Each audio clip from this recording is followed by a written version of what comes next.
Assim fica bem melhor. Parece a minha casa.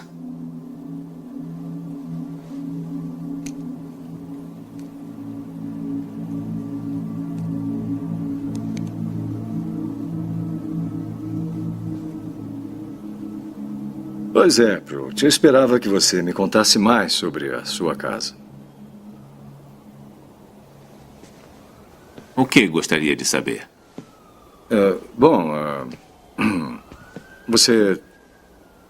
Você tem família em Capax? As coisas em Capax não são iguais aqui, Mark. Em Capax, nós não temos família, como você imagina. Na verdade, a família seria non sequitur em nosso planeta, como seria em muitos outros. Em outras palavras, você não conheceu seus pais? Em Capax, as crianças não são criadas por seus pais biológicos, Mark, mas por todos. Elas circulam entre nós, aprendendo com um e com o outro. Você tem filhos? Não. Há uma esposa esperando você em Capax? Mark. Você não está ouvindo o que eu estou dizendo para você, não é? Não temos casamento em Capax. Não há esposas. Não há maridos. Não há famílias. Entendi. E a estrutura social? Governo? Não precisamos disso. Vocês não têm leis? Nem leis, nem advogados. Como saber o certo e o errado? Cada ser no universo sabe o certo e o errado, Mark. Mas e se uma pessoa fizer uma coisa errada? Assassinar alguém ou estuprar? Como vocês punem? Deixa eu dizer uma coisa, Mark. Vocês humanos, a maioria, adere a essa política de olho por olho, vida por vida, o que é conhecido no universo como estupidez. Até o seu Buda e o seu Cristo tinham visões diferentes, mas ninguém deu muita atenção a eles, nem os budistas, nem os cristãos. Os seres humanos. Às vezes é difícil imaginar como chegaram até aqui.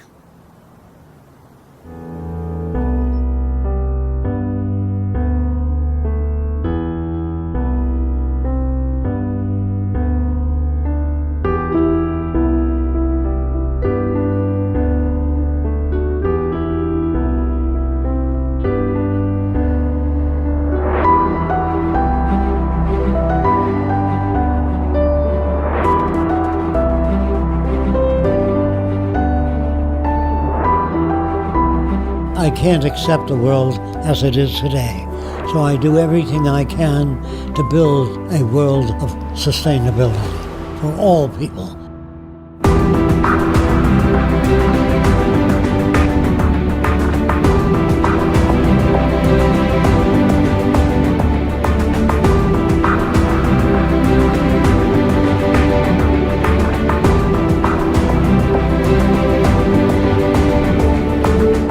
Enough people work at what I talk about, I believe we can change the world.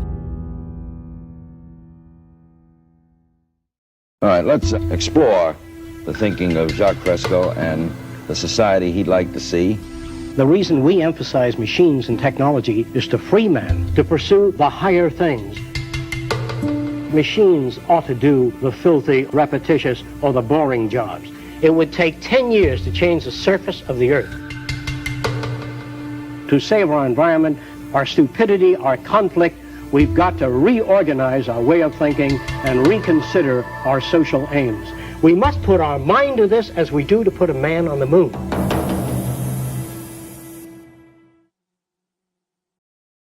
Like many kids, when I was 6 years old, I dreamed of flying in space. I'm old enough that back then, the only astronauts were Flash Gordon and Buck Rogers. Boy Scouts will blast them to pieces before they land. And I went on and became a professional astronomer. I was lucky enough to get selected in the first group of shuttle astronauts. We trained for a long time, and of course you go through many different types of simulators, but when you're actually sitting up there on the rocket, you realize that, hey, this is not the simulator.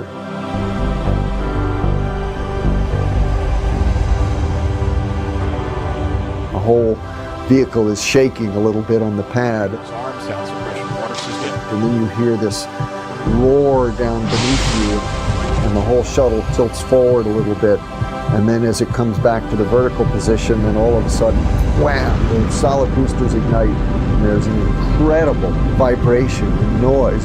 And for the next 2 minutes, there is just so much power that you're sitting on top of.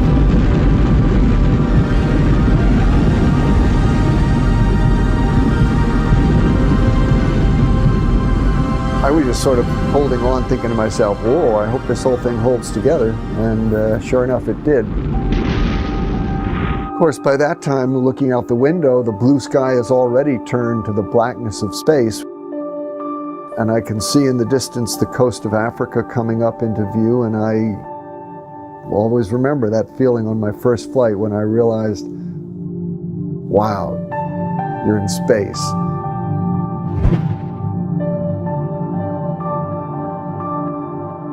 You see from orbit the sunrises and sunsets 16 times every 24 hours.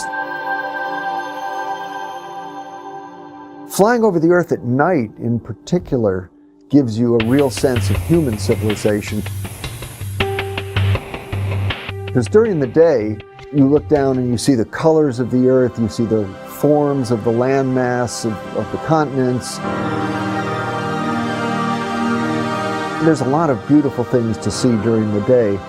There's also the view of the impact that humans have had on our planet, and that can be pretty scary.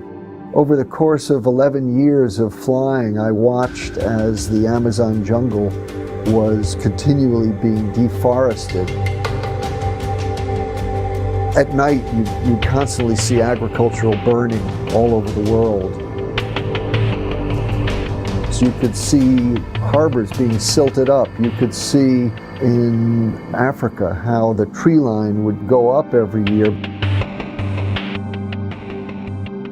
And of course, we know about global warming and what we're doing to the atmosphere.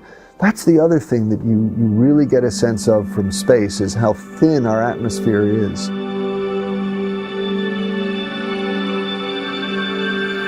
Basically, the idea that we're seeing this environmental damage on the Earth created by humans, but we see it from a cosmic perspective, means that it's just not something that we can ignore. The planet is responding to the presence of humanity.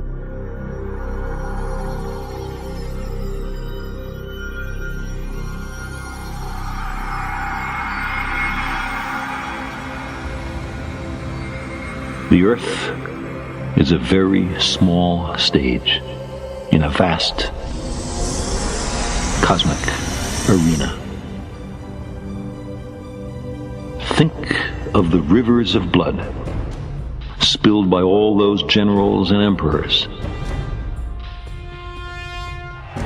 so that in glory and triumph they could become the momentary masters of a fraction of a dot. Think of the endless cruelties visited by the inhabitants of one corner of this pixel on the scarcely distinguishable inhabitants of some other corner. How eager they are to kill one another. How fervent their hatreds. Our posturings, our imagined self-importance. The delusion that we have some privileged position in the universe are challenged by this point of pale light. Our planet is a lonely speck in the great enveloping cosmic dark. In all this vastness, there is no hint that help will come from elsewhere to save us from ourselves. From ourselves.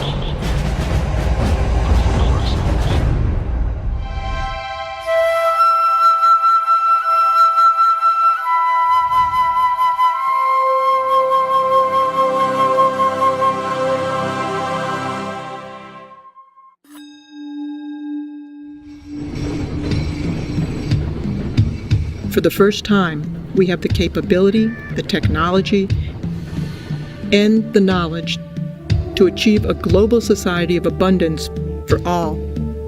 We cannot continue as we are, or the consequences will surely be dire. A 2012 UN report states that a global population growth from 7 billion to almost 9 billion is expected by 2040. Demands for resources will rise exponentially. By 2030, requirements for food are projected to rise by 50%, energy by 45%, and water by 30%. We are presently depleting natural resources 50% faster than their planet can renew. At this rate, it is estimated that we'll need 3 more planet Earths to keep up with resource needs as they are today. What is the 6th extinction? Is it happening right now? What's the cause of it? What we as human beings are doing to the planet, changing the basic conditions of life very dramatically and very rapidly. And yet, from environmental disaster to war, our obsolete value systems perpetuate insanity, threatening us on many fronts. Is it the best we can do to just clean up after the fact? Are politicians capable or even competent to manage the world around us? Speaker, let me explain. The Prime Minister. Are we simply incapable of anticipating and planning for our future? Are we innately flawed in ways we can't change? Why not just use firing squad? We often hear that human nature is fixed. Only human nature. And our worst qualities are inborn. How are they going to stop being criminals? Oh, nonsense. They were born that way, and there's no use trying to change them.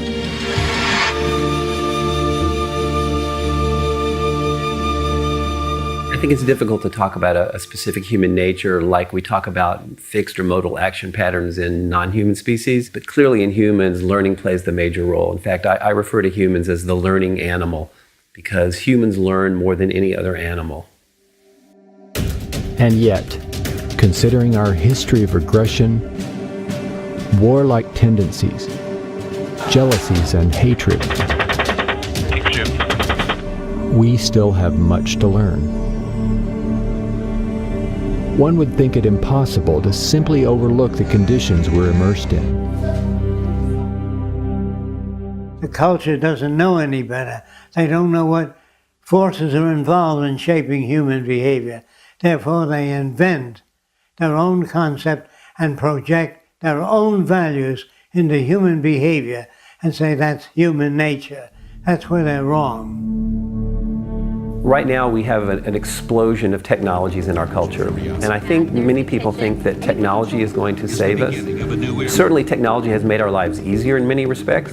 Find parking space. Parking space found. Sometimes it's good, sometimes it's not so good. Drones armed with Hellfire missiles. How would you like to get paid to spy on your neighbors? But there's one technology that we don't have that we sorely need if we're going to really change, and that's a technology of behavior. So the science of behavior needs to be applied like the sciences of physics, chemistry, and biology have been. That's the one missing, ingredient in our culture. And that's the toughest one because it opposes the way that most people think about themselves. Examining human behavior in the same manner as any other physical phenomenon will enable us to understand the factors responsible for shaping our attitudes and our conduct. All natural scientists assume that their subject matters are lawful and orderly. I mean, if they're not, then you can't do science. Behavioral scientists assume that human behavior and the behavior of other organisms is also lawful and orderly.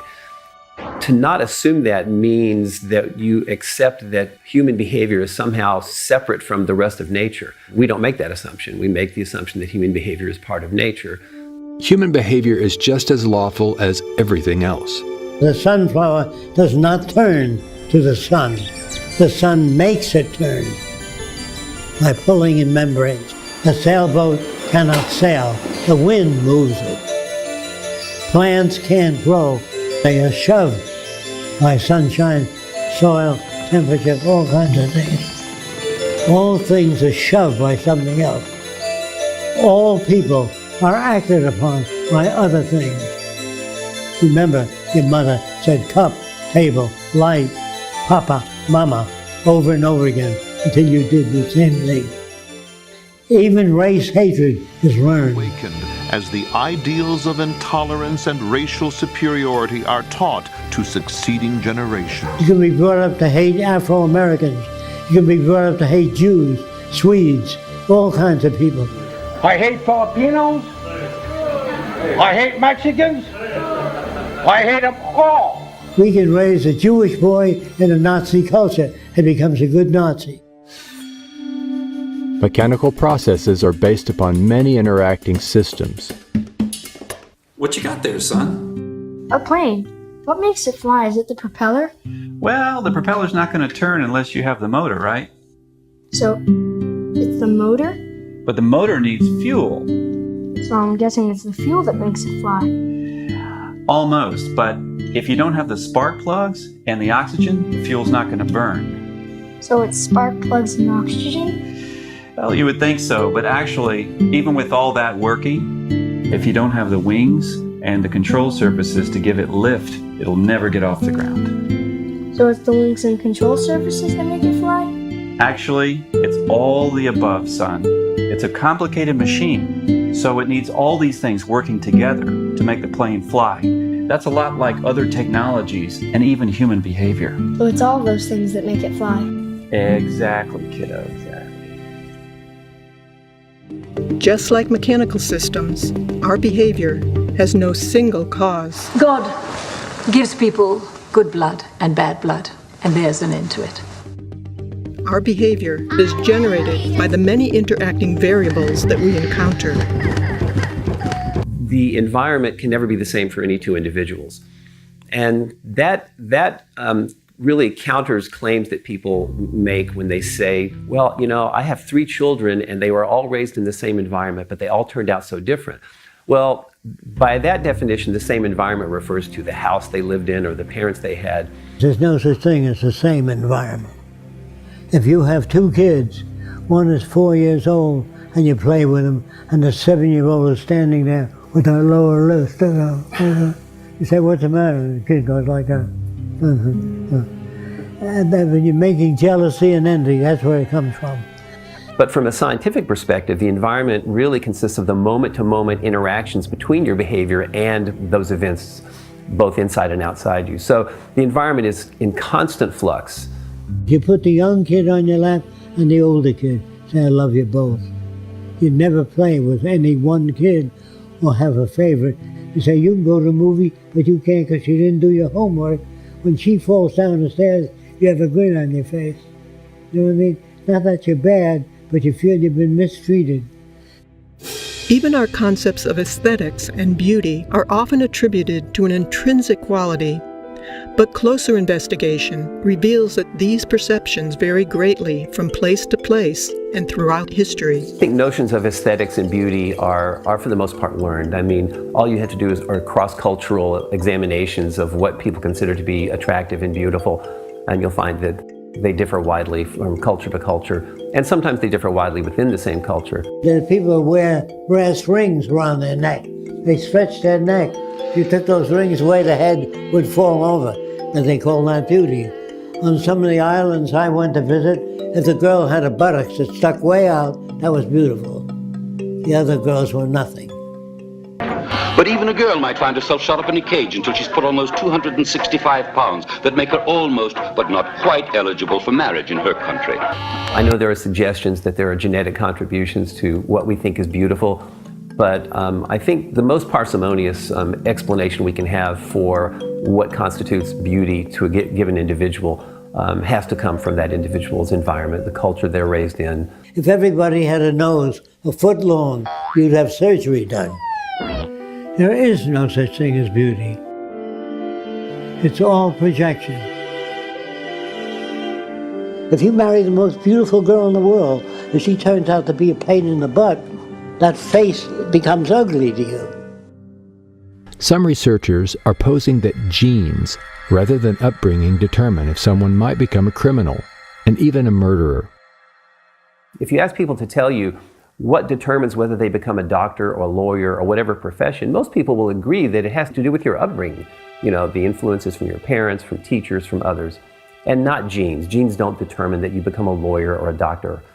Genes don't give us a value system or a process level by which we operate. Well, genes don't shape our behavior. The genes themselves were shaped by our evolutionary history, but our behavior alone is squarely shaped by the environment that we're exposed to. Behavior does not occur in a vacuum. It is always dependent on considerable environmental input. I wanted to know whether men have a natural attitude toward women or do they learn it. So I went to some island years ago. But the interesting thing about the islands is they wore no clothing. And I never saw a male stare at the female body. Children swim nude when they're babies, boys and girls together. There was no peeping toms on the island. There was no pictures of nude women up on the wall in their huts. Because it was a normal thing to be nude. They said to the girl, "Me like you," and they stroked from the top of the head all the way down. But they didn't go for the breasts. Men go for women's breasts in this country because they're taught, hey, get a load of that chick. And whose fault is it? It's not the Democrats' fault. And it's all Obama's fault. Of course, the traditional notion, which is one that gives the individual personal responsibility and autonomy, is one that gives the individual credit for his or her behavior, and also, on the other hand, blames the individual for his or her behavior. Blaming people for their behavior is one of the most detrimental things of our so-called advanced culture. Their behavior is shaped by the culture they're brought up in. And of course, that's built upon or based upon an assumption that we are free and we freely choose our behavior. But a scientific perspective actually takes the opposite viewpoint. The scientific perspective is a determinist one, which suggests that our behavior is lawful and orderly. Our behavior is caused. There's no serial killer that doesn't have a background that made him that way. Every gangster, every New York gangster is made that way by associating with people like that. Our social and legal systems blame and punish the individual. Yet these attempts to modify conduct by punitive means ignores the person's background and surroundings, which shape that behavior to begin with. From old-school prison gangs to disruptive street gangs, it's a dangerous mix for staff and inmates alike. Research shows that learning also changes the physical and chemical structure of the brain. Obviously, there are many contributing factors, but genes play a small role in comparison to the effects of the overall environment on how we learn. No Chinese baby was ever born speaking Chinese. Did you know that? They had to go to school to learn the language. No French baby was ever born speaking French. No matter how many years the parents spoke French, they have to learn it. Our cerebral cortex is really built on plasticity. Our behavior is very malleable and very adaptive. We're the most adaptive creature on the planet. And if you look at the history of humankind on the planet, you can see that we've learned to adapt to every single environment on the planet. The only difference between a preacher and a thief is the environment they're reared in. We don't come to our own conclusions without any outside influences. We don't change our minds. Our minds are changed by events. You heard about them, right, brothers? No. They say they want to build themselves a flying machine. They ain't never gonna be no flying machine. If God wanted them to fly, he would give them wings.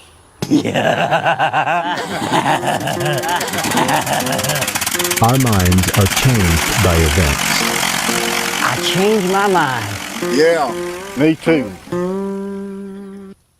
If you're born with a brain that's more effective, faster than the average brain, You become a fascist faster if you're brought up in a fascist environment. A good brain cannot describe that which is significant. A brain has no mechanism of discrimination. Only experimental evidence determines that. If the surroundings that establish our values remain unaltered, in spite of the urgings of poets, priests, and politicians, the same behavior and values will persist. If you tell people that you're not to fish in a certain area, if you don't provide food for those people and the means of living, they will violate those laws. All laws have to coincide with the nature of the physical world. But it isn't the law that prevents crime. It's if you meet the conditions. These days, rhino poachers come by helicopter, armed with powerful tranquilizers and a chainsaw. Rhino horn is now worth more than gold. If people are unemployed, they will do whatever they have to do to feed their family. So if you make a law and say that you're not to steal food, they will steal food if that serves their family needs. Any law that's made by man that doesn't fit the circumstances of reality will be violated. Higher ideals and aspirations that people hope for can't be realized when there is deprivation and war. If you want to go bomb somebody, there's remarkably little discussion about how much it might cost, but when you have a discussion about whether or not we can assist people who are suffering, then suddenly we become very, cost conscious. No culture evaluates human behavior in this way. If they did, they would question what is it that generates greed, bigotry, inequities, and war. They bring you up with the values that put them in power. Unfortunately, all societies to date have indoctrinated people toward values that perpetuate those in power.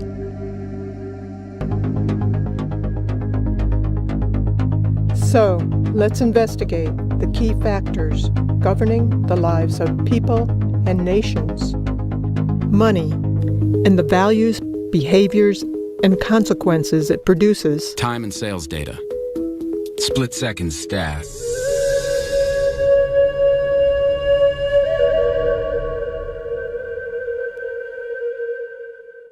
As a remnant of antiquity, money now largely serves as a mechanism of corruption, deprivation, and control on the hands of a few.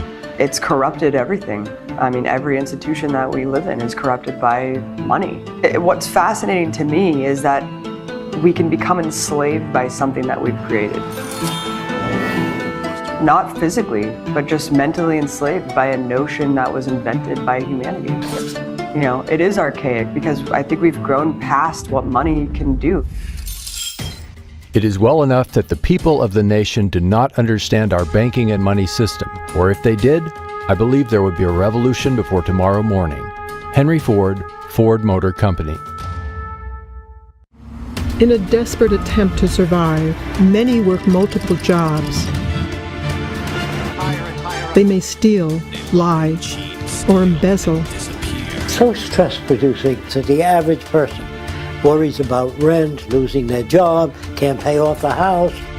On a bigger scale, the profit motive creates a ruthless cycle of devastation.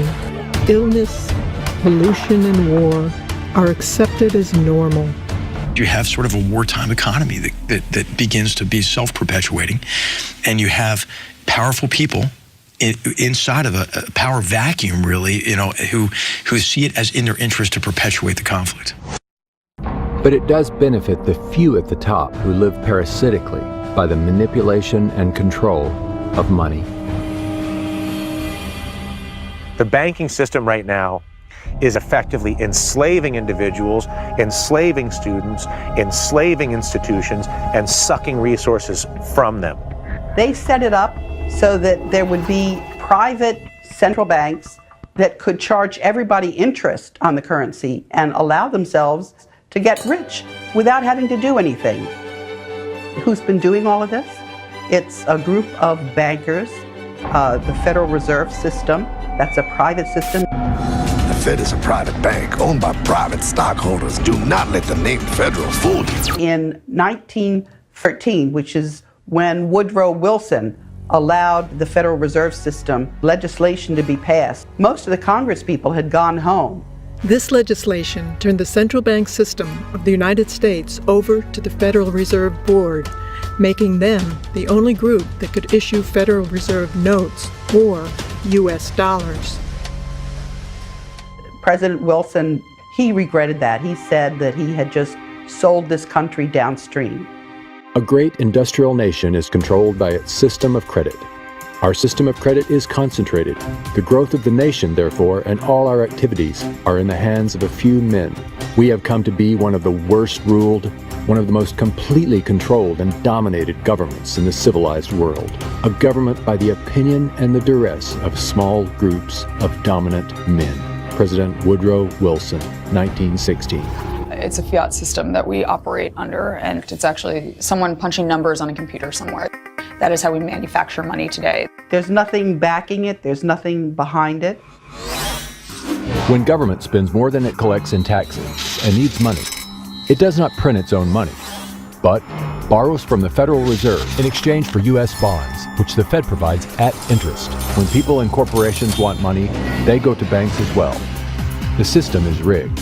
If a bank buys a $100 bond, the bank gets to lend out 10 times that amount, or $1,000. They created the extra funds from nothing. No money, gold, or anything to back it up. The bank also gets back the loans with interest for all the money lent. Money is created this way from the simple signature of a borrower with the promise to pay it back. And to make matters worse, very often people are paying the amount back many times over due to the interest. This is the process by which individuals, companies, and governments acquire money. It is respectably referred to as fractional reserve lending and is used globally by most other banking systems, keeping people and entire nations in perpetual debt. So if you just keep printing dollars with no backing, at a certain point people lose confidence in the currency, and that's what's happened. The banking system right now is in the business of manufacturing risk by creating debt for individuals and people. And so there is the risk that those people will not pay that debt back. But the liabilities for the risk have been and continue to be assigned to the U.S. taxpayer in the U.S. currency. We're now sitting in a situation where the world's currencies are about to crash. Nobody knows how long it's going to take, but the Federal Reserve System has been printing dollars like there's no tomorrow. You have what is effectively a criminal enterprise based on the manipulation of people's attention, resources, and time in order to extract value from them. They're stealing money from us that way. They're stealing the result of our efforts and our labor. And that is something that has grown as a cancer on our society. These bankers are all part of a system called the Bank for International Settlements. Most people, even in business and banking, don't understand this bank and its role as the BIS. They own 40% of the assets of the 43,000 companies that are traded on the capital markets. The bank runs itself. It has a board of directors which is composed of 15 governors of central banks from around the world. And they pull down 60% of the annual earnings. They bought up all our media, and that media is hoodwinking citizens. The media has morphed into just peddling the corporate interests of the money masters that control the political establishment. There's about 118 boards of directors that sit on these 5 giant media corporations. And they all serve different boards of Monsanto to weapons to food. So when you have all these interests bleeding together, it's that much harder to differentiate what interests you're seeing laid out in the mainstream media. Fair, balanced. If you want to understand power, you have to understand who nominates candidates, not understand who votes for candidates. Our system is not a democracy. The percentage of our population that participates in the nomination process is literally less than 5% of the population, and really less than 1% of the population. If I was in control of the nominating process of everything that everybody ate, and I always nominated cheeseburgers or fried chicken. And I told you that it was a democracy and you could eat anything you want as long as it was a cheeseburger or fried chicken. Would that be a democracy? I could sell it to you as a democracy because I don't decide whether to eat cheeseburgers or fried chicken. You get to vote in a very large and well-publicized election as to whether we're going with fried chicken or cheeseburger. And people organize into very tribal groups, being very anti-fried chicken and very pro-cheeseburger, or they'll explain to you exactly why cheeseburgers are going to be the end of the world and why fried chicken's going to save you.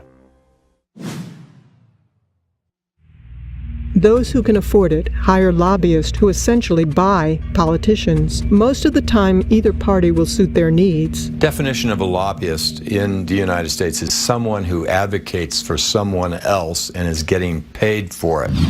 The laws then enacted are quite often written by the corporations to benefit themselves. Professor Thurber sees an underground explosion in lobbying and estimates the industry actually brings in more than $9 billion a year, exceeded only by tourism and government. The reason that we aren't changing things right now is the banks have lobbyists in Washington in numbers I've never seen. Lobbyists are strictly there to buy access. They are not there to enhance the democratic process. Families and working people just don't have that kind of representation, power, or influence to look after their needs. They've designed the system to reinforce and, in a sense, finance themselves based off of special interests. Everything that was around in 2007, 2008 that we get so scared about, the mortgage-backed securities, the credit default swaps, the other derivatives, they still exist. They absolutely do. And yes, there's higher capital requirements for the banks, so they can't be as leveraged, but those are not that high. And if we don't have a media that's providing who's really like writing these bills and passing this legislation and what it's all for and who it serves, then we're living in an illusion. Well, I think that generally the laws in this country are written by the wealthy and the powerful, because I think by definition that's who controls the legislatures and the commanding heights of the power system in this country. And that's a scary reality, because you can pay your way into having laws implemented that serve you and your corporation as you would like them to serve. The complete impunity that corporations have to operate unabated and pollute the entire planet. A major spill of toxic coal ash is raising questions again about the safety of water and the government regulators overseeing industry. There's zero accountability. Other than slap on the wrist of a couple fines here and then. Slave labor to the exploitation of resources on the planet. The slap on the wrist of industries that pollute, cut corners, and violate policies will continue as long as it's profitable to do so. JP Morgan paid $13 billion in fines last year. If you have that much money in order to just pay fines, and they put away $19 billion for paying fines. JP Morgan is paying $410 million to settle charges with the government, but JP Morgan is not admitting any wrongdoing. Goldman Sachs settled early on in this case for $550 million without admitting wrongdoing. UBS has agreed to pay about $50 million. Under the terms of the settlement, UBS did not admit any wrongdoing. Well, I think that people commit the crimes that they're in a social position to commit. I think it was Bertolt Brecht that asked, which is a greater crime, to rob a bank or to own one? And I think as we've seen from everything from the savings and loan scandals to the Wall Street meltdown, that all too often the owners of the banks are frequently looting the institutions that employ them. They commit all manner of illegal acts, and yet they're very rarely prosecuted for them. And throughout history, there's been very little, I think, pretense that the government has always acted as an agent for the wealthy class. Yes, there might be idealistic politicians that got into the game to change the world, but if they're good, any good at their job, they're no longer changing the world. They're serving the interests of their donors if they want to rise in the world of politics. They say, write your congressman. Who the hell is this jackass that you have to write? He should be at the forefront of technology and knowledge. You don't have to write him. I'm sure most of you have flown in airliners. You don't have to write the pilot saying you're flying at an angle. Straighten out, God damn it. He knows his business. That's how he got the job.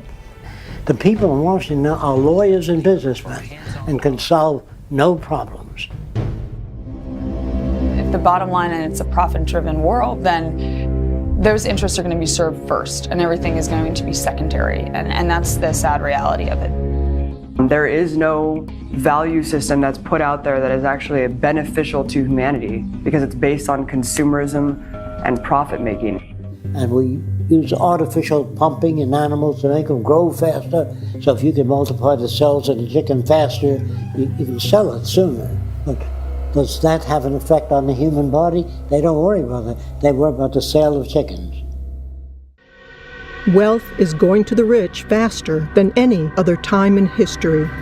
The success of the industrialized world has been dependent on the failure and the lack of development of the developing world. I mean, the reason that they're stifled is because they are indebted to the first world. We wouldn't be prospering if it weren't for the labor that's going on and the indentured servitude that's going on in the entire developing country. And so that's the power dynamic can never change in that respect because it's literally dependent on it being that way. The dirty and dangerous work done by children. The jobs down in the pits are typically reserved for teenagers with only tree limbs to brace the mine walls. The risk to them is real. Rich governments like to say they're helping poor countries develop. But who's developing who here? Each year, poor countries are paying about $600 billion in debt service to rich countries on loans that have already been paid off many times over. And then there's the money that poor countries lose from trade rules imposed by rich countries. Altogether, that's more than $2 trillion every year. Money systems have existed for centuries, and whether we realize it or not, have always been used to control behavior by limiting the purchasing power of the majority of people. One example of this is the criminal justice system. Many proclaim prisons don't work, but ultimately, prisons are a resounding success as a tool for social control to safeguard the political and economic established system. If you hire people whose only expertise is caging people to try to fix social problems, you're not going to get a very good solution. But I think that they're very good at caging people, and I think that's why mass incarceration has been a huge success for the ruling class in this country. The United States is really number one in a lot of things, and I think the biggest thing that we can say that we're number one in is how many people we lock up. And the United States has roughly 5% of the world's population, but we've got 25% of the world's prisoners. China has 4 times as many people as the United States does and half as many prisoners. The United States has more prisoners than the Soviet Union did at the height of the purges and the collectivization in the 1930s and the infamous Soviet Gulag. Poverty is a vicious cycle, rarely escaped by the poor. Studies found that scarcity can reduce mental capacity and cognitive performance. In children, it affects their brain development and memory. Additionally, the poor are often forced to live in areas of low air quality. Far from being a problem for only the poor, all areas of the socioeconomic spectrum suffer when our air, food, and water are polluted by fossil fuel emissions and radiation from nuclear accidents. The current energy infrastructure results in about 2.5 to 4 million deaths per year worldwide from respiratory disease, cardiovascular disease, and complications from asthma. We're in downtown Beijing, and the pollution readings have once again gone off the charts. Readings are around 25 times World Health Organization standards, including 50 to 100,000 deaths per year in the United States and 16,000 alone in California. The economic system that we're living in today is destroying the planet because it is based on an unsustainable model. We're seeing proof of that right now. The current energy infrastructure, which has been going on for a long time, has resulted in the accumulation of greenhouse gases and particles that cause warming of the Earth's climate. And the Earth's climate is warming at a rate faster than any time since deglaciation from the last ice age. In addition, higher CO2 levels, CO2 is an acid. It dissolves in water, becomes carbonic acid, and has resulted in the acidifications of the oceans, and this is destroying coral reefs.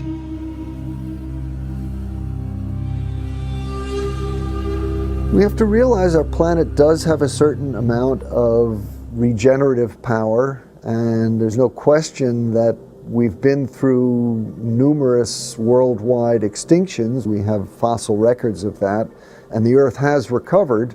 There is a limiting carrying capacity, though. There are many additional impacts of global warming. Sea level rise is a very big concern. For example, right now there is about 65 to 70 meters of sea level stored in ice, mostly in the Antarctic, but also in glaciers in Greenland and also sea ice in the Arctic and other places. The temperature's warm enough that we melt all this ice. That means the sea levels will rise 65 to 70 meters, and that will cover 7% of all the world's land and result in all this is along the coast where most people in the world live. This will cause a significant disaster. We're also seeing enhanced storminess, increased intensity of hurricanes, and greater extremes of weather associated with global warming. So there are significant problems associated with this, and these are all tied back to the emissions from coal, oil, and gas combustion that have been occurring since the Industrial Revolution that started in the mid to late 1700s.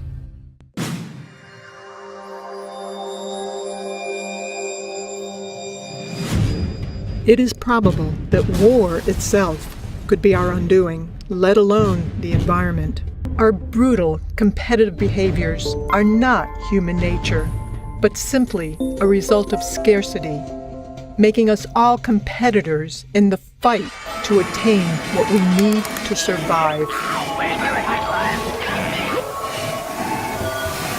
And while scarcity is naturally occurring, it's also intentional in industries and governments for profit and national interest. As long as nations are immersed in scarcity, we will continue to have conflicts between people. Crimes, murder, and other violence, to all-out war, the ultimate expression of human stupidity. The ground shook in the U.S. bombardment. Bomb the heck out of them. These behaviors must be surpassed if we wish to survive. The bombs on them. That's the best recruiting tool for Al-Qaeda. This guarantees the cycle of violence will go on. And with our technological ability to provide for all, we must take steps towards a different approach. Or the endless cycle of booms, busts, and war will continue. Let me just say, no, peace in our time. Wait a minute ago.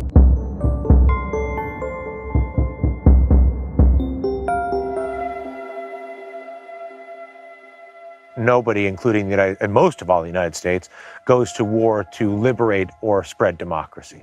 The only incentive on a practical level to go to war is to acquire resources. In the United States case, it frequently is either energy resources, shall I say, supporting political alliances to preserve access to energy resources. Smedley Butler, a U.S. Marine Corps General Major who was the most decorated Marine at the time of his death, stated it well when he wrote, I spent 33 years and 4 months in active military service, and during that period, I spent most of my time as a high-class muscle man for big business, for Wall Street and the bankers. In short, I was a racketeer, a gangster for capitalism. I helped make Mexico safe for American oil interests. I helped make Haiti and Cuba a decent place for the National City Bank boys to collect revenues in. I helped in raping of half a dozen Central American republics for the benefit of Wall Street. I helped purify Nicaragua for the International Banking House of Brown Brothers.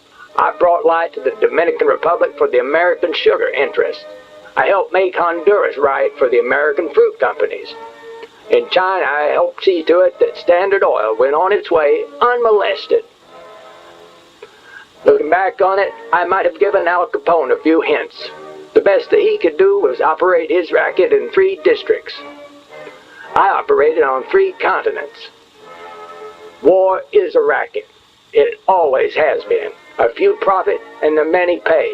But there is a way to stop it. You can end it by disarmament conferences. it can be smashed effectively only by taking the profit out of war. Our universities today are better equipped than ever. Best microscopes, the best scientific equipment, and the bombs are getting worse. The wars are getting worse. Killing is getting worse. You don't need to kill people, bomb cities. There's something wrong with our culture, very wrong. To blame any individual or corporation does not get at the root causes of the problems. The structure of our socio-economic system itself has everyone out to meet their own needs, creating a predatory, competitive environment. Attempting to find solutions to the monumental problems within our present society will only serve as temporary patchwork, prolonging what is quickly becoming an obsolete system.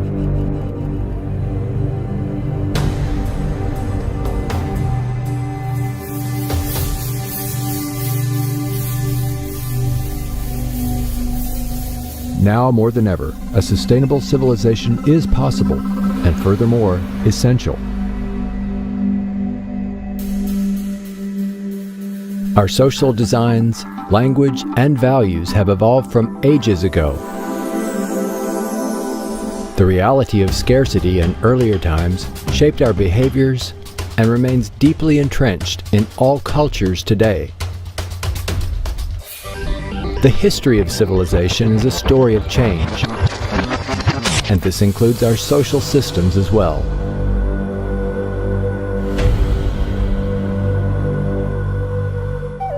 Our earliest enlightenments were but stepping stones in the sequential development to our present science and technology, which could now produce and distribute abundance to everyone.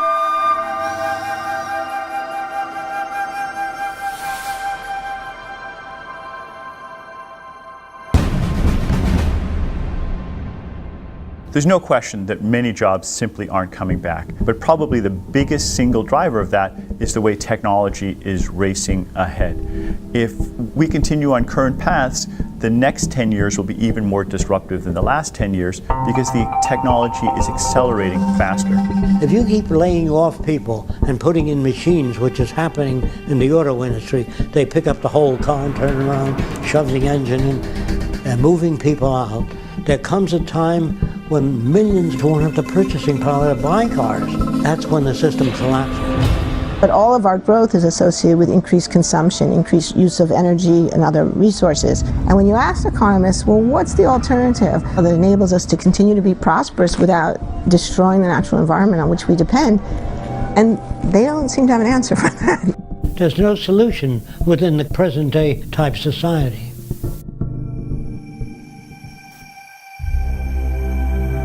The Venus Project proposes a workable alternative.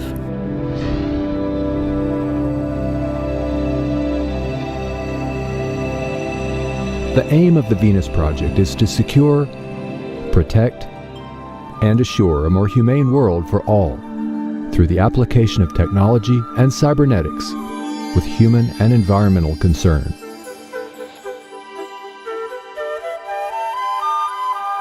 People need information to be able to move into the future intelligently. Without information, there's no way you can develop a sustainable culture.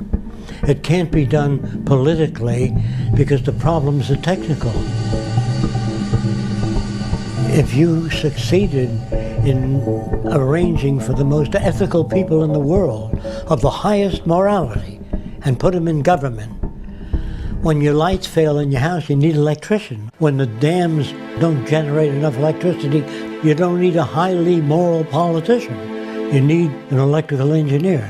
So our problems in the world can be solved by technical people.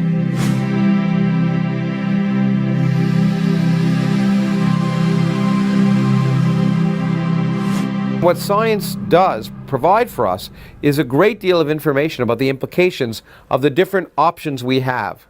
So science helps us make better decisions by informing those decisions. And that's why it's a shame to turn away from science in the public arena. Science is not an emotional way, not a wishful thinking way, but a rational way of seeing what the connections are. That's what science is about. How could that not apply to everything? Well, the scientific method, quite simply, is a process by which you can try and distinguish what accurately describes the universe from what doesn't. It involves several steps. Often, of course, you make some supposition or prediction about what phenomena might result based on some theory. But then, most importantly, use empirical data, testing. You test your idea in a way that's falsifiable. When they said to scientists, can you put a man on the moon? The answer was, I don't know. They go, how do you find out? Well, we have to put a guy in a centrifuge and spin him and see when he conks out. Then we know how fast the rocket can go. It can't start out at 7 miles a second. The guy had flattened out. After they try all these, then they say, this is what we have to do to get a man on the moon. You have to perform additional tests that are more selective to determine, in fact, how accurate your idea is. And science continues by the process of continual testing your ideas. If you're going to get into nature, you're going to get into the rules by which nature operates. And it does operate by very specific rules, which means it's predictable. And so what's science? For me, it's more than a body of knowledge. It's a way of thinking.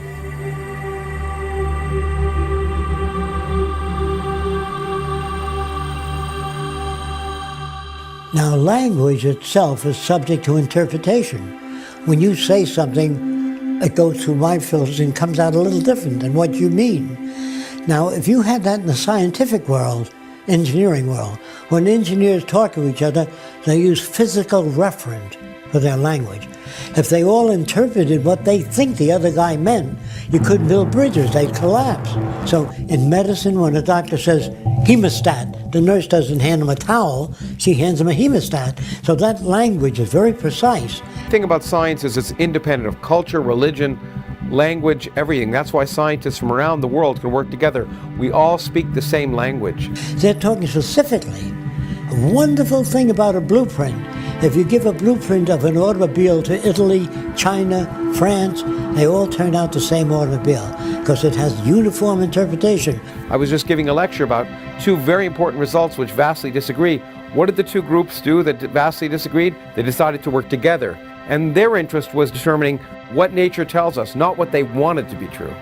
There's no Chinese way of building airplanes. There's a mathematical way. Oddly enough, we've never applied the methods of science and engineering on a global scale to achieve a more just and equitable social arrangement. Our failure to do so leaves us continuously on the brink of oblivion. Scientists were never asked to design a society without automobile accidents. They were never asked to design a city that's self-sufficient. You know, you took the Manhattan Project, they were supported, so they built the atom bomb. We're working on the wrong things.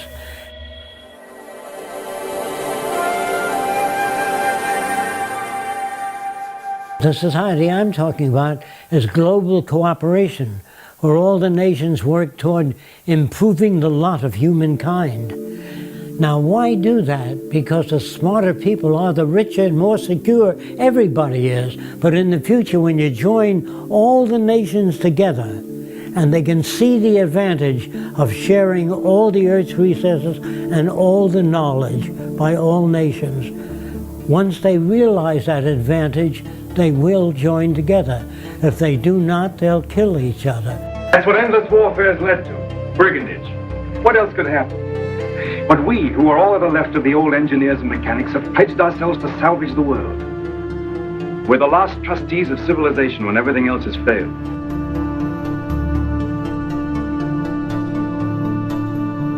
If our planet had a common catastrophic threat, such as a large meteor heading toward the Earth, nations would unite and call upon science and technology to solve the pending catastrophe. Border disputes would cease. Bankers, lawyers, and businessmen would be unable to solve the problem. Resources would be harnessed without cost or profit. Today we face many common threats, far beyond national boundaries.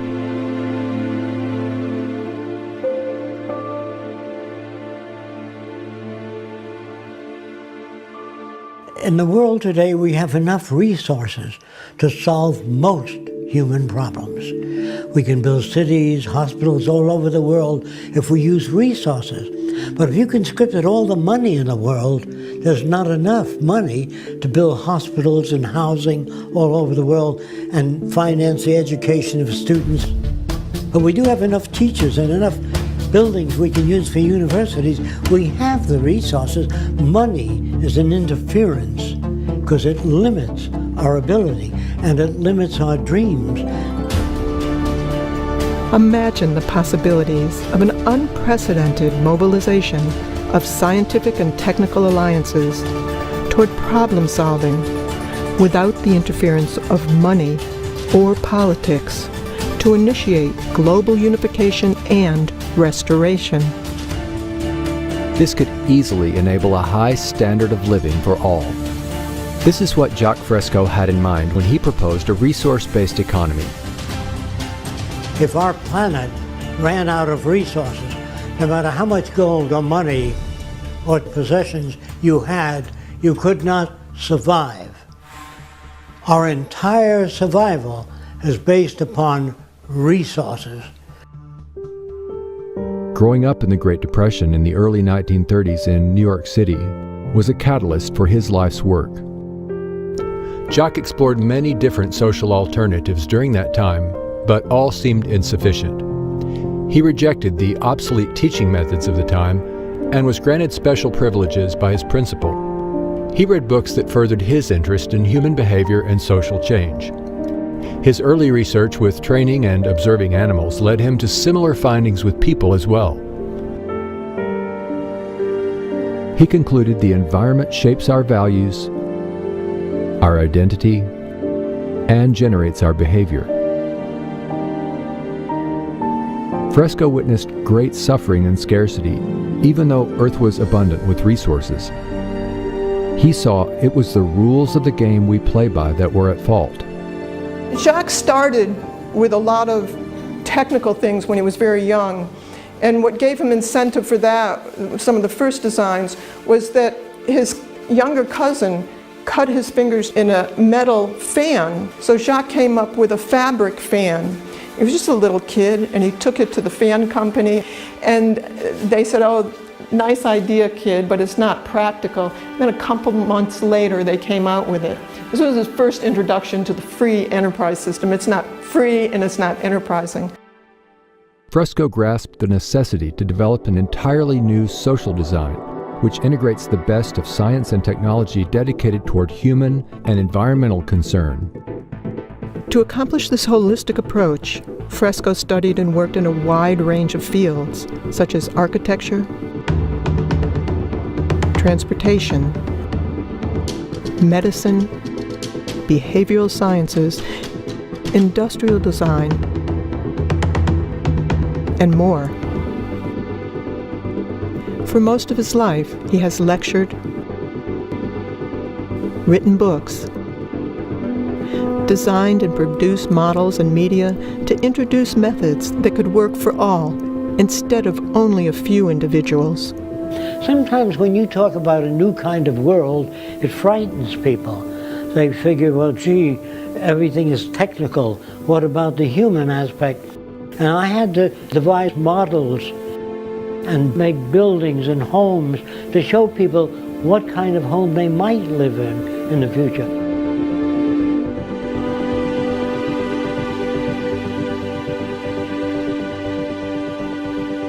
I really don't know what the future will be like, but there are possible alternatives, thousands of different alternatives.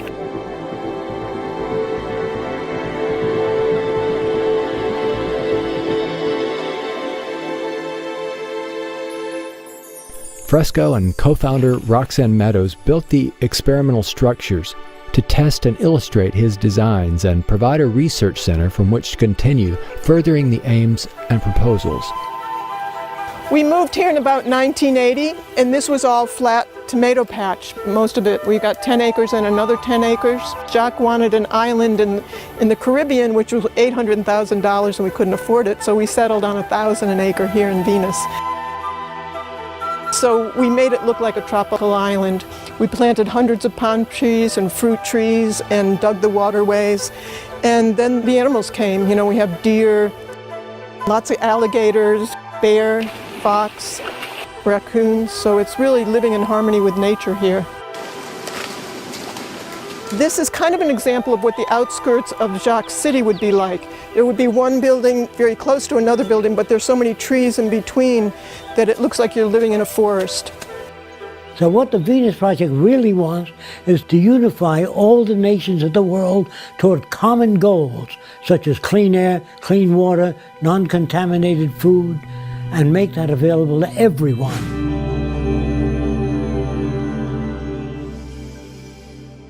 What is really needed is the intelligent management of the Earth's resources. A resource-based economy is based on the carrying capacity of the Earth and its resources. If you don't work in terms of existing resources, you're working in some metaphysical plane.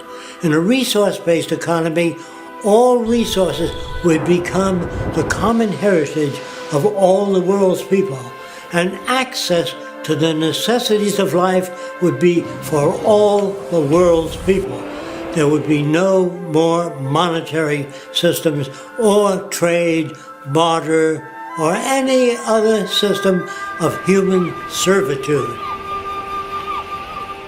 A resource-based economy allows social advancement and worldwide reconstruction in the shortest time possible. Under scientific scales of performance, we can provide everybody with more than they need. I'm saying that the average person in this Venus Project will live better than the wealthiest people today. But first, you take a survey of the Earth's resources. You don't leave it up to the opinion of somebody or a group of people. You find out what you have, and that gives you the parameters of what you can work with.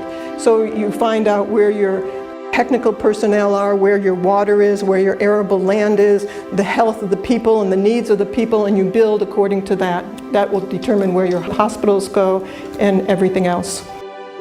A resource-based economy operates as a balanced load economy. This means avoiding shortages and overruns, thus optimizing efficiency and conserving energy. There would be no excesses and little waste. It would be balanced to the environmental conditions and human needs. For instance, there would be no houses without people in them, or cargo trains traveling empty or stored in freight yards dependent on the business cycle for their use. This also ensures natural resources are not depleted as in our present system. Here's where I got the ideas from: the human body. The brain says, if I do all the thinking, I want most of the nutrients. Then the lungs would say, just a minute, if I don't oxygenate the blood, you couldn't work as a brain. So the brain says, all right, I'll give you whatever you need. Then the liver says, if I don't filter, the brain and the lungs will die. So every organ gets whatever the hell it needs. And so you have a system that works. When you get an infection in your toe, there's no committee meeting, no democracy, where they send the committee to the brain, say there's an infection in the toe. The brain says, we're going to do a 3-month study. By that, your infection's up to your knee. To achieve the intelligent management of resources, technologies are used to monitor and track goods and services. This is similar to industrial processes of today, but updated to equitably distribute goods and services to all. This is the basis for a total global systems approach. I can imagine an abundance economy where robots do most of the work, where our food, our clothing, our shelter are created by machines. And I think it's very realistic for us to completely eliminate absolute poverty worldwide, not just in the United States, by the year 2035. Nobody needs to starve ever again. That could be an enormous milestone that is achievable because of technology.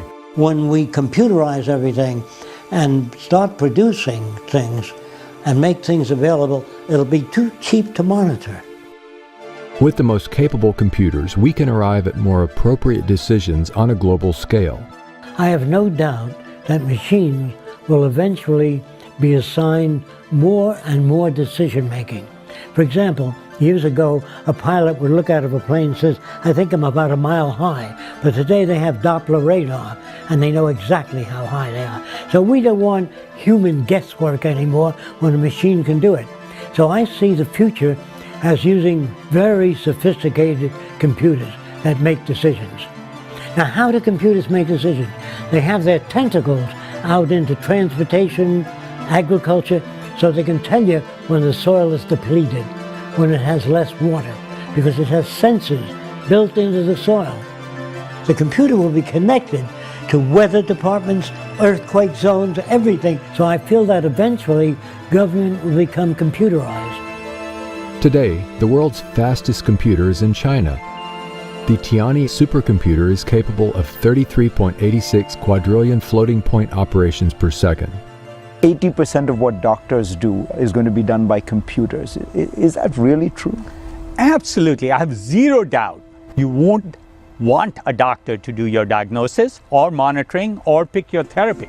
That's why IBM Watson's trying to pick cancer therapies, because it's too complex for humans to do. There's 15,000 diseases, 15,000 devices, drugs, therapies, prescriptions. Do you think if you're a cardiac patient, your cardiologist has read even 100 of the last 5,000 articles published last year on cardiac disease? Not a chance. But the computer can go through it all. Absolutely. You may have seen IBM's Watson defeat the world champion in the game of Jeopardy. Well, that same technology can also be used to solve legal problems, to answer questions in call centers, to make medical diagnoses. These are just wondrous technologies that are having enormous implications going forward. Recently, I got a chance to ride in a self-driving car. 10 years ago, I would have said that was impossible, but of course it did happen, and riding down Route 101 in California was a breathtaking experience for me. At first it was a little frightening, then it was a little exhilarating, and ultimately I felt quite comfortable in that car. Humans have accidents. Google's driverless car has driven 700,000 miles without an accident. Even the best humans have accidents before they get to 700,000 miles. All of us are beginning to be able to speak to our machines, whether they're cell phones or computers, and have them understand what we're saying. That would have been science fiction a few years ago, but now the machines are able to carry out our instructions and even respond back to us in computer synthesized voices. I think 10, 20 years from now, there will be very few areas, maybe none, where human judgment is better than machine judgment. So the computers will eventually be put in charge of everything except human behavior. Technology can eliminate critical life or death errors. A machine, instead of humans, fills the prescriptions. The robot gives a huge amount of confidence because we know that pharmacists and pharmacy technicians are incredibly skilled people, but they're humans and they will occasionally make mistakes. You know, we give something like 3 million doses of drug in 3 months here, so even a 1% error rate is far too high. And so eventually you're going to get to computerized government. And that's the end of corruption, because they don't have ambition. Computers don't say, I'd like to be president of the world. I want to control people. They don't have a gut reaction. If utilized in this global systems approach, we could surpass the practice of political decisions based on power and advantage. And even computer experts are writing books now on the machine takeover. Watch out, they're not going to take over. They're going to be assigned the decision making. I'm not worried about the machines getting angry and taking over. I'm worrying about people maybe getting angry if we don't figure out an equitable way to use these technologies to create shared prosperity. The Venus Project proposes ways to achieve this. Interconnected, sustainable cities utilize cyber centers, which coordinate industries, transportation systems, public health care, and the flow of goods and services. These cybernated centers would connect all cities and help with environmental reclamation. In the beginning, interdisciplinary technical teams would manage productivity until even these tasks are automated.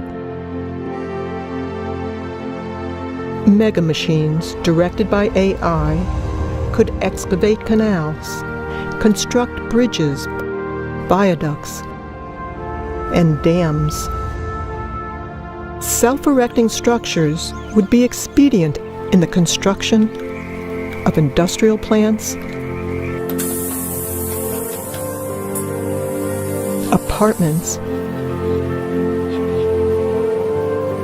and eventually most of the global infrastructure.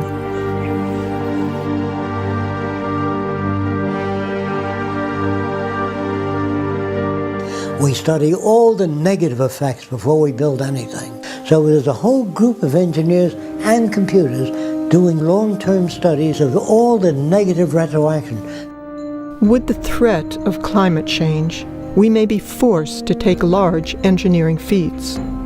The Venus Project proposes automated canal diggers to bring rising seawaters into below sea level deserts, enabling them to bloom. The cities would only use clean sources of energy. Some say this is not possible, but even today, Professor Mark Jacobson is demonstrating otherwise. So our goal is to replace all fossil fuels. There's 30 times more solar available worldwide over land in high solar locations than we need to power the entire world for all purposes in 2030. And there's 7 times more wind than you need to do the same thing.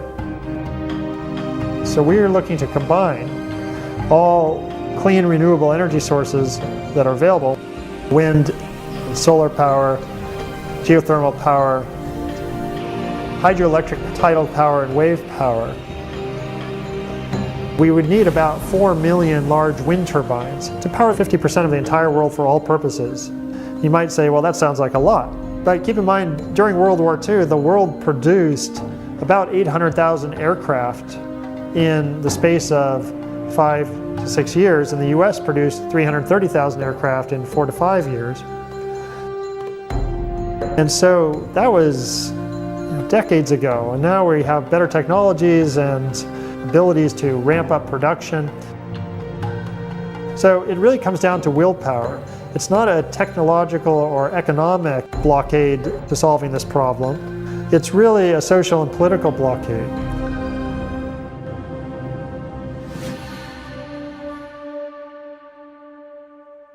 The first city would be a testing ground for the implementation and further development of these social aims. The first city would be a huge research center, making automated systems for the next city, making the first city better as well.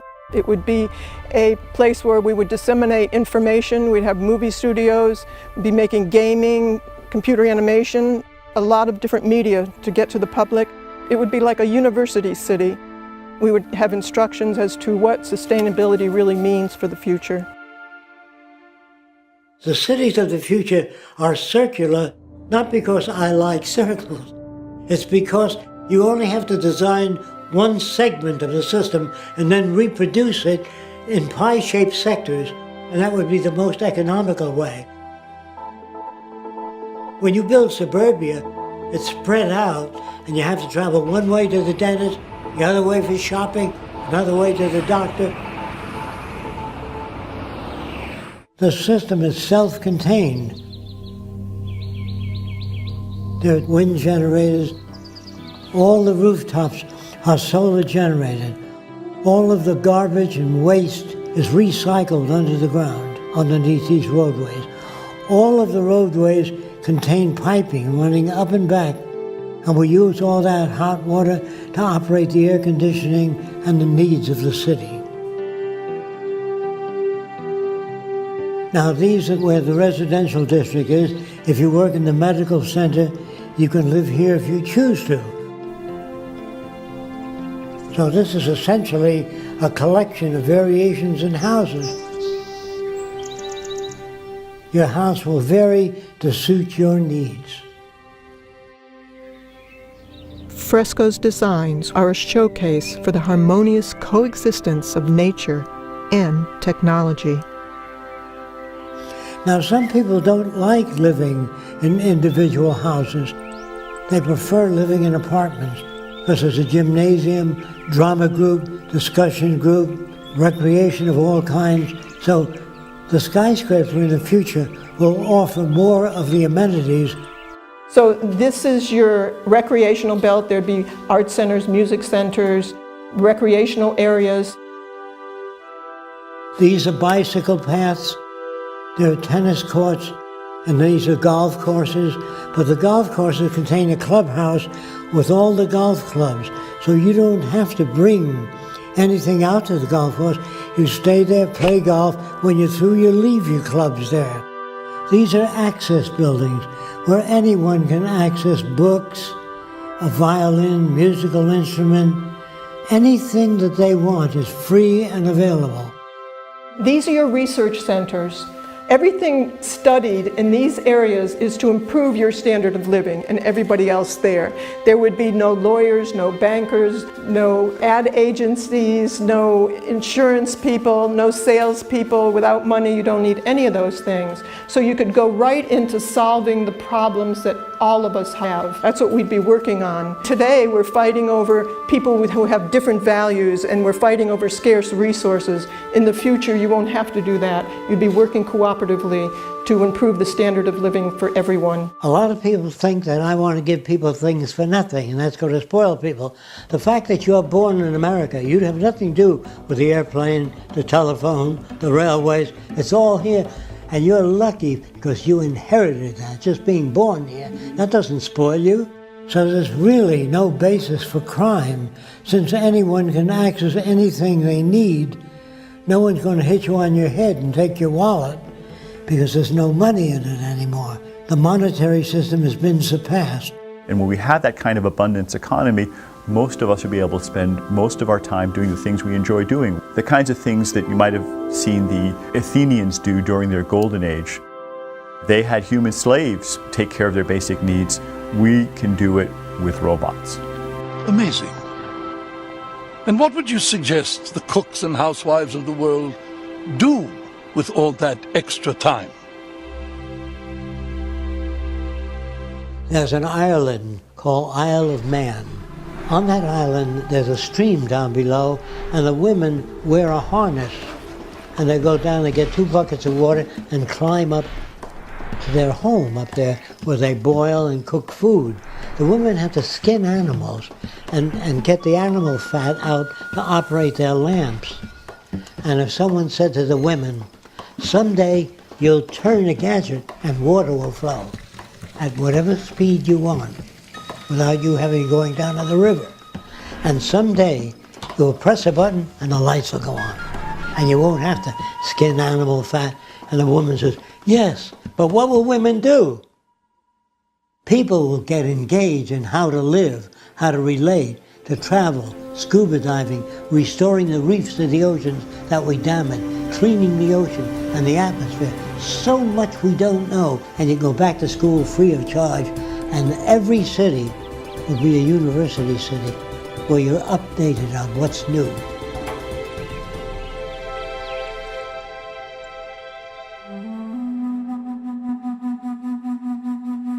We would re-examine everything, from our social arrangements and building processes to our value system. Let's explore how this new social concept would work within a resource-based economy. It's not just architecture, it's a way of thinking.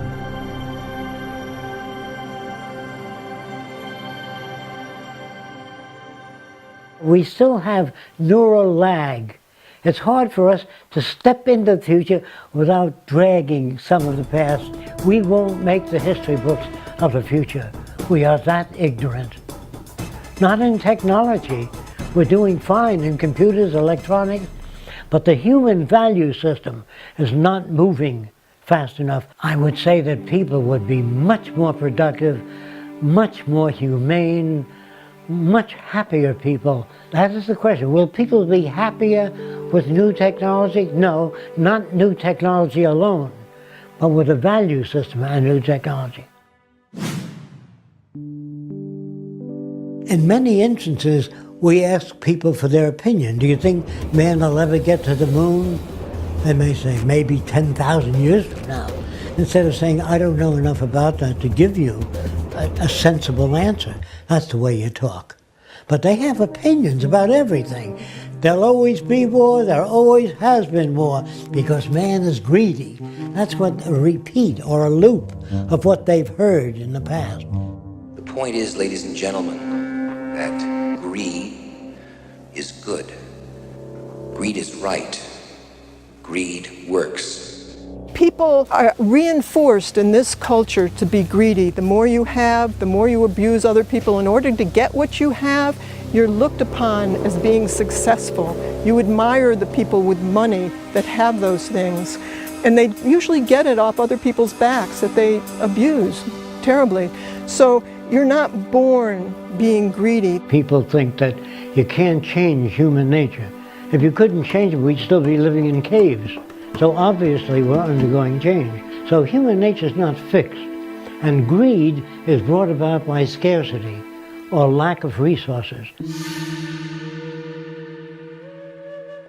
Well, there are some animals that are very docile. The cows on the next field, they wouldn't hurt each other at all. But when we approach them with oranges, because there's a scarcity of oranges, they start bucking each other. So it's really a matter of scarcity. What the Venus Project is trying to do is eliminate scarcity and produce abundance. And for the first time in history, we can do that because we have the technology to be able to supply people with whatever they need. Some people believe that there's such a thing as human intelligence. Remember that an intelligent electrical engineer of 75 years ago could not get a job today. So what you once called intelligent was intelligent at that time within that frame of reference. It's an ongoing process. Now, what is the real meaning of intelligence? The ability to extract significant information from any situation. I would say it depends on the next 20 years. We'll know whether there's intelligent life on Earth. Depends on what we do about the environment and what we do about the human problem. Poverty, hunger in the world, sickness, and waste of resources. If we learn how to manage the Earth's resources intelligently, we can overcome most of the problems in relatively short time. Creativity is taking known systems and putting together in unique ways and adding few things to improve the product. That goes for music, art, drawings, invention. But if you study the history of invention, you will see a relationship and tie of all these variables. I think that's part of the propaganda of each system that tells people that the financial gain is the main motivation in people. It is the people interested in money, but there are other people that are motivated by other interests, medical research. People devote their lives to it. There are people that work real hard and save up money and go to Africa and spend all their time trying to help people. They're not motivated by money.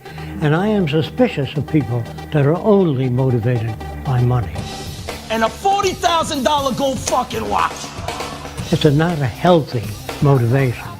If you want to know what kills incentive, is you give people the minimum amount of money, minimum vacation, hard, dirty work with no future. A man that washes dishes in a restaurant, they keep bringing a new pile in every 20 minutes, and he sees no out. He can never buy a home or own a car. He doesn't own enough. So what incentive is that? But he has to wash the dishes because he got 2 kids, he's got to feed them, and that's not good for mental health at all. What will motivate people? A world without war, poverty, hunger, loss of employment, loss of income. Your incentives and options are tremendous. Thousands of different things to do now that you got your food and housing and education. Now you go to work on solving not all problems, but all the problems of that time. So we do it because we are functionally selfish, meaning being selfish for yourself alone is detrimental. But functionally selfish means take care of the environment, share ideas with people, and in that way we all gain. They can see on the news every day that everything they do goes out there to all humanity.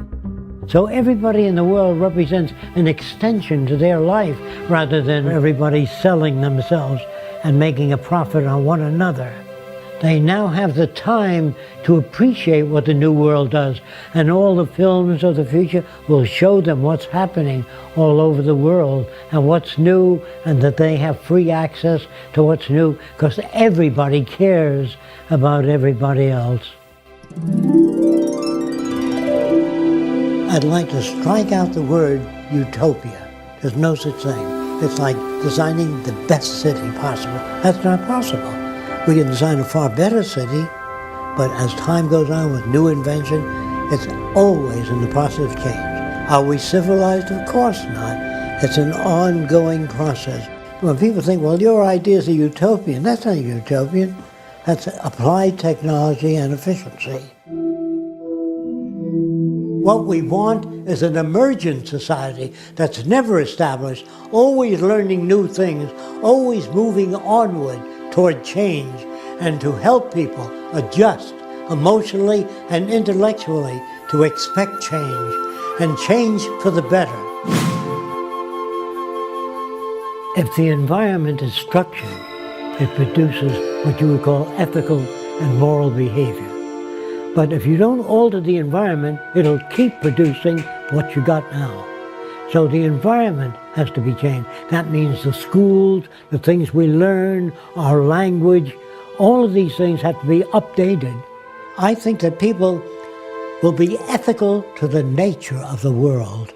Ethical not because it says so in a book. They're ethical because it's better for them and better for society.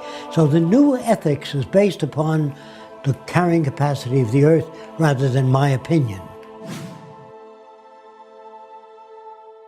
Will it be a democracy? It never was a democracy. It's been corrupt all the way back, only it's never been disclosed. Did you vote for the space program? Did you vote for the building of warships? Did you vote for any wars? What the hell do you mean by participatory democracy? It never existed. These are words. Whenever you hear democracy and freedom, watch out. That means it doesn't exist. In a world where it does exist, there are no proclamations as to human rights. It's built into the system. Black studies, women's studies are all part of a system that hasn't achieved that. In the future, for example, if you said, you know, there ought to be more kindness in the world and more cooperation, they would say, how do you do that?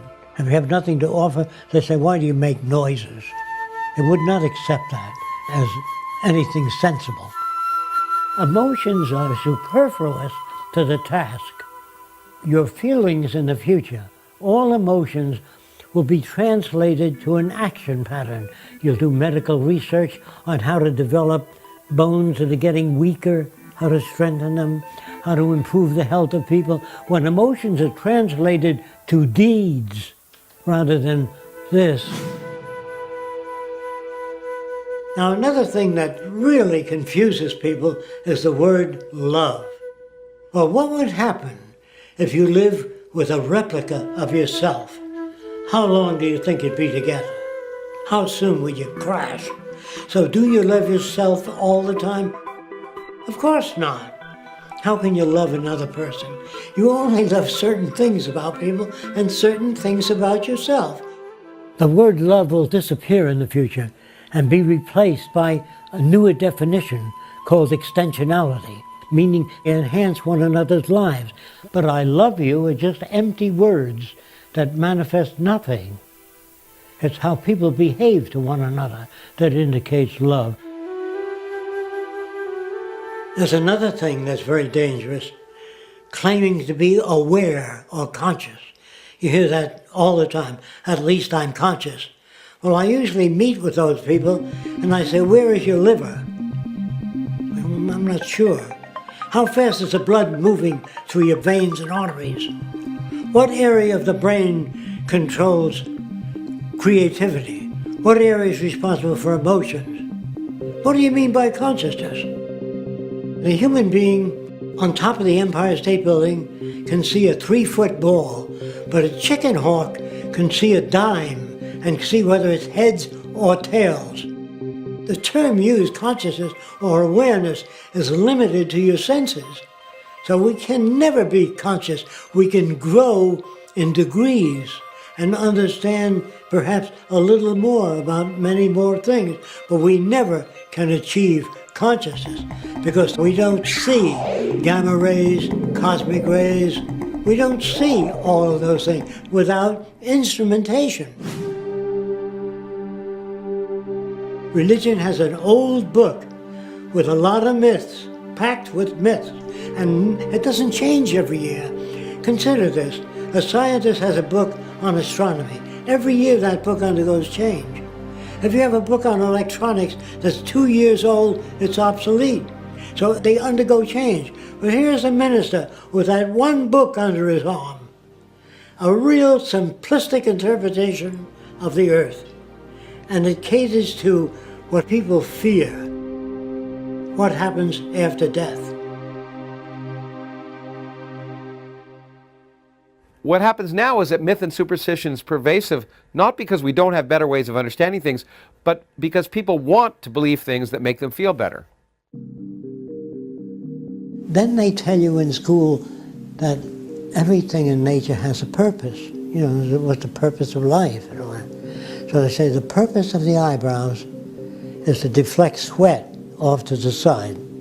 That means there's a designer. Now what's the purpose of coughing and sneezing? To infect other people? They say the purpose of horns on an animal is to protect itself.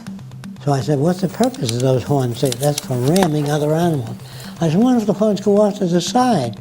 Well, that's for keeping them off the side. What if they go back? That's keep them off the back? No. Animals are born with every which way horn, and they learn how to use them.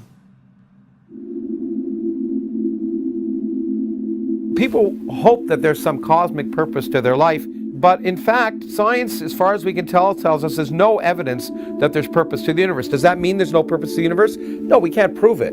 It just said there's no evidence of a universe with purpose, and the universe effectively acts like it has no purpose. Now, should this depress us? In my opinion, no. Because what it means is that the purpose in our lives is the purpose we make. We don't want people to have loyalty to corporations or a country. We want them to have loyalty to methodology and loyalty to invention, meaning to improve everything that exists, to make them better, smarter, faster, and make them available to all people. That's the kind of loyalty that's needed. If China comes up with a new way of producing automation, congratulations. If Africans come up with a great idea, congratulations. No more loyalty to corporations, to country. Loyalty to the earth and to all the people on it, and to make the earth a far better place than it is. This is the kind of loyalty I'm talking about. This is the kind of pledge allegiance I'm talking about, to pledge allegiance to methodology.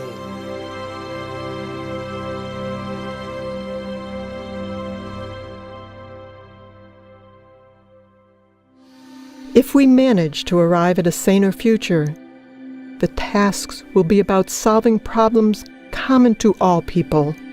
We have to anticipate that the earth is our salvation. If we don't take care of it, no matter how many churches you build, we will starve to death and kill each other. The real challenges are producing abundance, reclaiming damaged environments,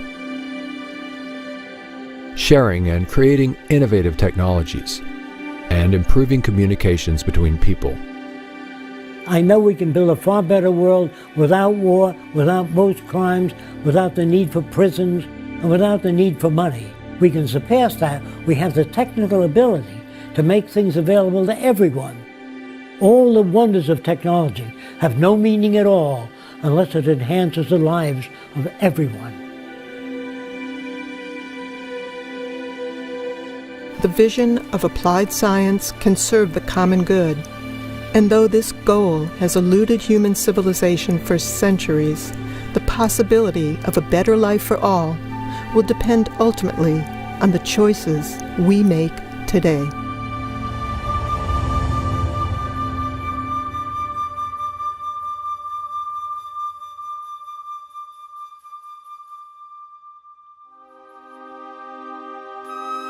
Join those who are working toward making the Venus Project a reality.